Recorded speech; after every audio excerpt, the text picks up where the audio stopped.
अखिल भारतीय किसान सभा की तरफ से प्रताप सिंह, जिला सकत्तर कुरुक्षेत्र, किसानों से अपील करता हूँ कि 27 अगस्त को मार्क्सवादी कम्युनिस्ट पार्टी की तरफ से व किसानों के सहयोग से जाट धर्मशाला के पास पहुंचकर सारे शहर में सैकड़ों की तादाद में मोटरसाइकिलों के ऊपर जुलूस निकाला जाएगा। ये जुलूस उसके बाद डिप्टी कमिश्नर के दफ्तर के सामने मांग पत्र भी दिया जाएगा।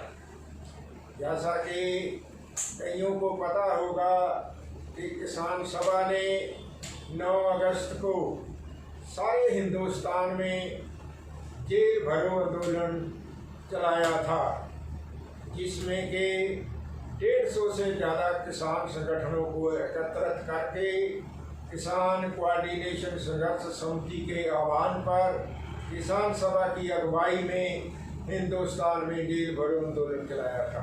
कुरुक्षेत्र में भी हमने जेल भरो आंदोलन का हिस्सा बने और हमें गिरफ्तार करके छोड़ दिया। ये आंदोलन किसानों की मांगों के ऊपर जो अभी सारे देश में हाहाकार मची हुई है कि केंद्र सरकार ने जो पार्लियामेंट को भी छोड़कर किसी स्टेट से कोई सुझाव न लिए, इन सबको ताक पर रखकर 3 अध्यादेश जारी किए हैं। तीनों अध्यादेश किसान विरोधी, जनता विरोधी, संविधान विरोधी और देश विरोधी भी हैं। जब संविधान विरोधी है तो देश विरोधी भी हैं। इन्होंने कहा इनमें कि किसान, उसका नाम बड़े इन्होंने बड़े ढंग से ऐसा लुभाना रखा कि 1 ट्रेड 1 नेशन। उसका मतलब कि किसान कहीं भी अपनी फसल बेच सकता है। इससे किसान कुछ जो विरोधी हैं वो ये दलील देते हैं कि ये किसानों की मदद के लिए है, लेकिन उनको पता नहीं है किसान तो अपनी मंडी के पास लगती मंडी में लाना अपना अनाज मुश्किल समझता है, तो वो कहाँ महाराष्ट्र में और कहाँ आसाम में जाकर बेचेगा।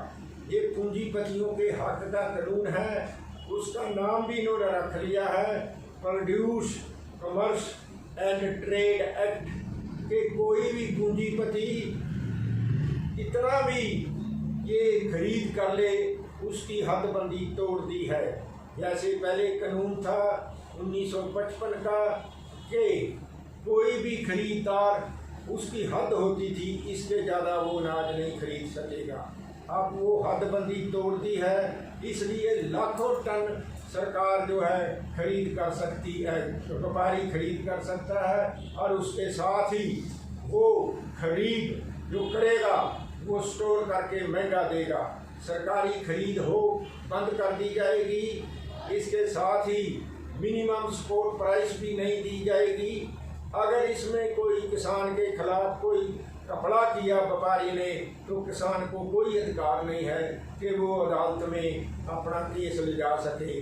ना ही किसान अपने प्रदेश की सरकार को सहयोग के लिए कोई अपील कर सकता है। ये सब हटा दी है। इसके बाद किसानों की जो ज़मीन है वो भी जहाँ मर्जी पूंजीपति जाके किसी भी गांव में हजारों एकड़ ले सकता है। उसके लिए उस सरकार जो होगी, चाहे वो किसी भी प्रदेश की हो, वो उसकी मदद करेगी। किसान कहीं नहीं जा सकता, वो मजबूरी पटे पर वो लीज पर ज़मीन लेकर किसानों को बेरोजगार करेगी और दिहाड़ी के ऊपर किसानों से वो अपनी दिहाड़ी कराएगी। इसके साथ ही जो डिपुओं के ऊपर हमें अनाज मिलता है, वो डिपुओं के ऊपर अनाज भी नहीं मिलेगा। जब सरकारी खरीद नहीं रही, FCI भी आस्ता आस्ता तोड़ देंगे, हैफेड नहीं रहा, मार्केटिंग बोर्ड ना रहा, ये सारा कुछ जब टूट जाएगा तो किसान मजदूर और किसान को जो डिपुओं के ऊपर माल बिकता है सस्ता, वो भी बंद हो जाएगा। इसलिए ये सब्सिडी भी बंद होएगी, डिपुओं के ऊपर माल भी बंद होएगा। ये किसान सभा जो है हिंदुस्तान में 1936 में बनी थी। देश की पहले आज़ादी के लिए लड़ाइयाँ लड़ी, उसके बाद हमने हिंदुस्तान में कोई भी किसानों के ऊपर आफत आई है वो लड़ाइयाँ लड़ी। चाहे पहले सरकारी खरीद ना होती थी, इसको सरकारी खरीद करवाने के लिए लड़ाइयाँ लड़ी। बैंकां जो थी वो बड़े बड़े पूंजीपतियों की थी, शाहूकारों की थी। वो लोगों के हक के लिए, उनको कौमीकरण कराने के लिए लड़ाइयाँ लड़ी। ये लड़ाइयाँ लड़ के किसान सभा अब फिर आंदोलन में पड़ी है। हम सब लोगों को कहते हैं ये जो आंदोलन है, इस आंदोलन को तेज करो। ये आंदोलन सड़कों पर और बहुत बड़ा आंदोलन होगा। इस आंदोलन ने बड़े बड़े रूप धारण करने हैं। अभी मंडी में अनाज आना है, वहाँ सरकारी खरीद नहीं होनी, वहाँ सरकार खरीदेगी नहीं, किसान परेशान होगा, लड़ाइयों के लिए आगे बढ़ेगा। हम ये भी मांग करते हैं कि सरकारी खरीद कायम रहे, मिनिमम सपोर्ट प्राइस को अधिकार भी हो, बोनस देने का वो करो। और साथ ही साथ ये जो जीरी पकने के लिए तैयार हो चुकी है, उसके लिए ये अक्टूबर की जो डेट है कि 1 अक्टूबर से शुरू करते हैं, उससे इसको 25 तकरीबन 22, 23, 24, 25 सितंबर से शुरू की जाए, क्योंकि मंडियों में जीरी आने वाली है। 15-20 दिन तक जीरी पक जानी है, इसलिए वो खरीद की जाए। एक और बात है, जिन्होंने पंचायत की ज़मीन में जीरी लगा रखी है, उनका कोई कंप्यूटर उनको उठा नहीं रहा, वो बेचारे परेशान हैं। हम कहाँ जीरी बेचेंगे?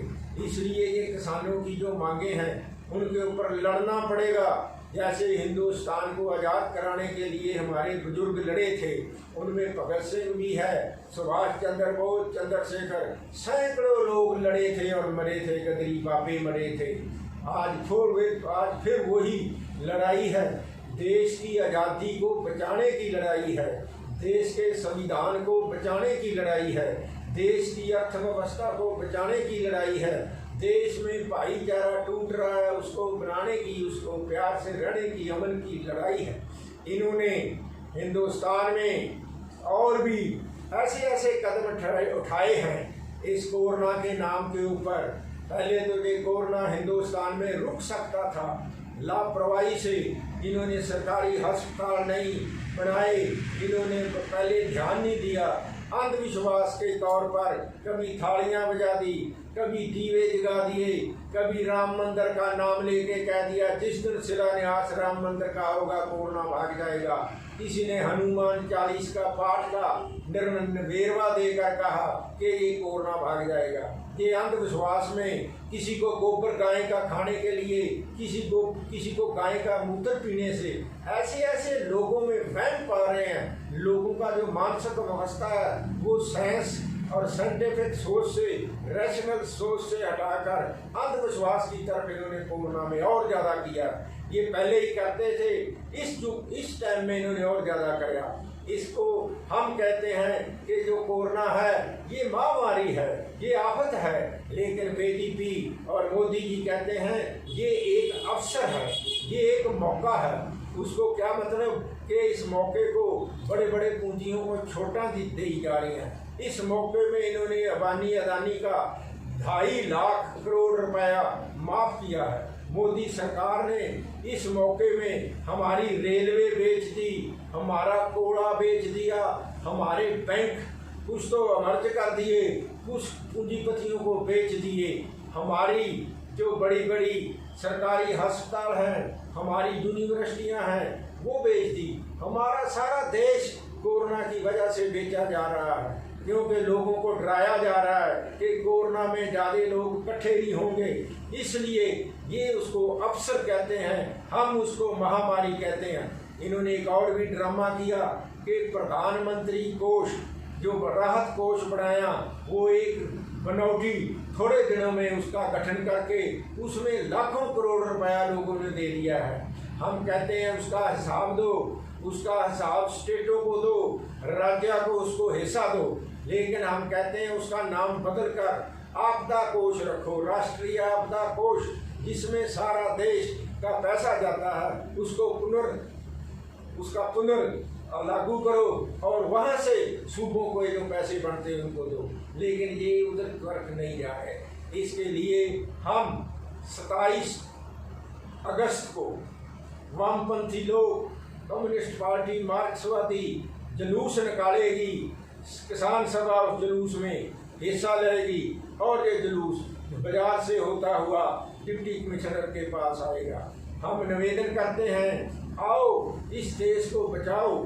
देश को बचाएंगे तो हमारे बच्चे, हमारे पोतरे आगे हमें कहेंगे कि ये जो बुजुर्ग थे इन्होंने लड़ाइयाँ लड़के देश बचाया है। आज़ादी बचाएं, संविधान बचाएं, देश बचाएं। अर्थव्यवस्था इतनी गिर गई है कि 0 से भी नीचे 24% तक चलेगी है।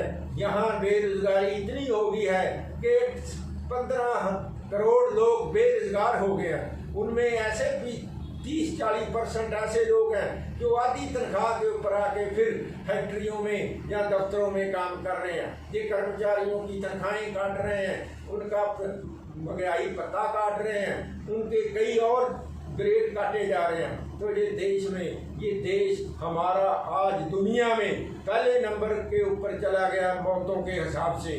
तो इनको कोई फिक्र नहीं है।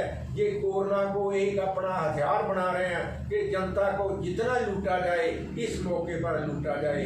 हम कहते हैं सरकारी अस्पताल, वो कर्मचारी जो काम करते हैं, जैसे आशा वर्कर है, जैसे डॉक्टर हैं, जैसे पुलिस वाले हैं, उनकी बहादुरी की कदर की जाए और उनको और काम के लिए उत्साह किया जाए। लेकिन उल्टा ये क्या कर रहे हैं, ये उनके ऊपर जो देश में कोई अच्छा काम करते हैं, जो देश के लिए अच्छी सोच देते हैं, जो देश को चलाने के लिए सुझाव देते हैं, उनके ऊपर ये राष्ट्रद्रोही, ये देशद्रोही के मुकदमे बनाकर हिंदुस्तान में जनता का और बच्चों का दिमाग ऐसा बना रहे हैं कि हिंदुस्तान को ध्रुवीकरण करके और हिंदुस्तान को पुरातनवाद, ये पुराणों की तरफ, सूत्रों की तरफ, मनुस्मृति की तरफ और उपनिषदों की तरफ उनकी शिक्षा देकर हिंदुस्तान का बच्चा जो नई किस्म का अंधविश्वासी बनाना चाहते हैं, ये इनकी नई विद्या, नई शिक्षा नीति है। तो मैं इतना ही कह के ज़्यादा ना बोलते हुए ये मैं कहता हूँ कि आओ हमारे 27 अगस्त को इस आंदोलन में हिस्सा डालो और आगे के लिए भी आंदोलनों के लिए तैयार रहो।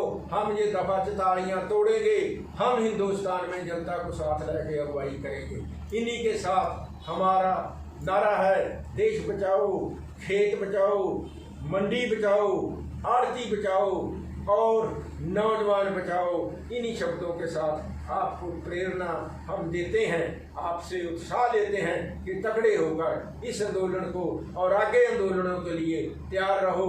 ये देश अब आज़ादी को कायम रखने के लिए पगड़ी संभाल जट्टा का वो नारा जो था भगत सिंह के चाचे का, अजीत सिंह का, पगड़ी संभाल जट्टा, पगड़ी संभाल हुए, लुट लिया माल तेरा, लुट लिया माल हुए। आज वो फिर वक्त है कि पगड़ी संभाल जट्टा, पगड़ी संभाल हुए। इस नारे को बुलंद करके, इस नारे को तकड़ा करके इस अंदोलन कूदो। इन्हां शब्दों नाल मैं आपका सारिਆਂ ਦਾ प्रार्थना करता कि अंदोलन वास्ते तैयार हो जाओ और 27 अगस्त को इस आंदोलन में जो CPM की तरफ से और वामपंथियों की तरफ से चलाएगा उसका सहयोग करो।